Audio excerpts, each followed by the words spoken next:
সব সবাই সজাগ করছে। ওইরা তারপরে নিচে নামছে, নিচে নামিয়ে তাড়াতাড়ি পানি দিছে, আবার কেউ ফোন দিছে ফায়ার সার্ভিসে।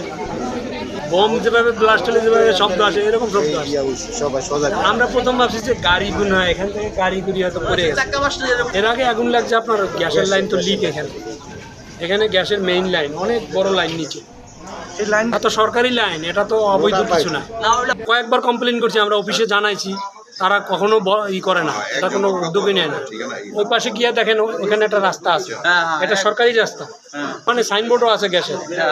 এই যে নিচে এখানে অনেক বড় গ্যাসের লাইন, মোটা লাইন এই এলাকার। হ্যাঁ, তিতাস গ্যাসের রাস্তা, এটা অনেক মোটা লাইন, সেই লাইনটা থেকেই লিক করে। সরকারের কোনো ভূমিকা নেই এই ব্যাপারে, কোনো পদক্ষেপই নেয় না।